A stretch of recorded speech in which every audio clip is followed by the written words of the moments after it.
श्री राम ज्योतिष India YouTube channel में सभी ज्योतिष प्रेमियों का स्वागत है। आज की कक्षा का विषय प्रसंग है महर्षि भृगु के द्वारा रचित भृगु सूत्रों के आधार पर दसम भाव में शुक्र के होने पर क्या फल बताया गया है, उस पर विचार करेंगे। दसम भाव राज्य का, मान प्रतिष्ठा का, लोकप्रियता का और कर्म का भाव है। यहाँ पर शुक्र अपने दिग्बल से हीन होता है, लेकिन केंद्र के उत्तम भाव में शुक्र जैसे शुभ ग्रह का बैठना उसके कारकत्व के फलों में वृद्धि करता है। महर्षि भृगु यहाँ पर शुक्र के बैठने के फल के बारे में बताते हैं। बहु प्रतापवान, संकल्प सिद्धि, शुभ कर्मकारी, अनेक वाहनवान, मणिगौरवपच्य, पापयुते कर्म विघ्न कर है, गुरु चंद्र बुधियुते अनेक वाहनारोहणवान, अनेक ऋतु सिद्धि, दिगंत विस्तृत कीर्ति, अनेक राजयोग, बहु भाग्यवान, वाचारः, सधन सुशील दारवान। जिस जातक के दसम भाव में शुक्र होता है, ऐसा जातक बहुत प्रताप से युक्त होता है, शुभ कर्म करने वाला होता है, अपने सभी कार्यों की और संकल्पों की सिद्धि करने में उसे कुशलता प्राप्त होती है। सभी संकल्प ऐसे जातक के पूरे होते हैं। अनेक प्रकार के वाहनों से, घोड़ा, गाड़ी, हाथी, मोटर आदि से युक्त होता है, उनका सुख प्राप्त करता है।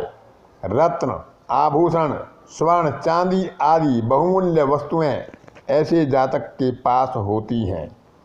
लेकिन यदि दसम स्थान में शुक्र के साथ कोई पाप ग्रह हुआ तो इसके कार्यों में विघ्न भी आते हैं। लेकिन गुरु, पूर्ण चंद्र या बुध इसके साथ रहेंगे तो अनेकों प्रकार के वाहनों का सुख ऐसे जातक को प्राप्त होता है। दसम भावगत शुक्र का जातक अनेक प्रकार के यज्ञों का आयोजन करता है। दूर दूर तक उसकी यश, प्रतिष्ठा, लोकप्रियता फैलती है, कीर्ति प्राप्त करता है। राज दरबार में ऐसे जातक को अधिकार प्राप्त होते हैं, राजयोग प्राप्त होते हैं। ऐसा जातक बहुत भाग्यशाली होता है, बोलने में पारंगत होता है, अच्छा वक्ता होता है और इसकी स्त्री भी सुशील और धनवान होती है। यहाँ पर जब शुक्र दसम भाव में बैठता है, यदि वह तुला, वृष या मीन का होता है तो मालव्य नामक पंचमहापुरुष योग का निर्माण करता है, बहुत ही उत्तम फलदायी होता है। लेकिन यहाँ पर यदि यह विषम राशि का यानी पुरुष राशि का होकर बैठता है तो कुछ ज्योतिषकारों का ऐसा मत है कि ऐसे जातक की विवाह की तरफ प्रवृत्ति कम पाई जाती है और स्त्री से वैमनस्य भी होता है और संतान पक्ष के लिए ऐसे जातक को चिंता रहती है। कहीं कहीं द्विभार्या योग भी ऐसे जातक के साथ पाया जाता है।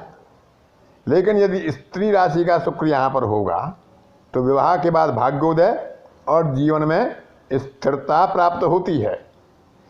ऐसे जातक सामान्यतः अपना स्वतंत्र व्यवसाय करना ही पसंद करते हैं। मेष, मिथुन, सिंह, तुला, धनु और कुंभ में दसम भाव का शुक्र हो तो ऐसा जातक वैज्ञानिक उपाधियां प्राप्त कर सकता है। वनस्पति शास्त्र में, चिकित्सा में और वैज्ञानिक विषयों में उसकी रुचि होती है। लेकिन यदि शुभ राशियों का यानी सम राशियों का शुक्र यहाँ पर होता है तो ऐसे जातक की फिर गायन, वादन, ललित कला आदि में अधिक रुचि पाई जाती है और वह व्यापार या नौकरी दोनों में ही प्रगति करने में समर्थ होता है। तो इस प्रकार से दसम भाव में शुक्र का सामान्यतः अच्छा फल बताया गया है, यदि शुक्र यहाँ पर निर्बल ना हो और पाप ग्रह से युक्त ना हो। आज की कक्षा में इतना ही। अन्य किसी कक्षा में फिर किसी नए विषय के साथ आपसे मुलाकात होगी। तब तक के लिए अपनी वाणी को विराम देता हूँ।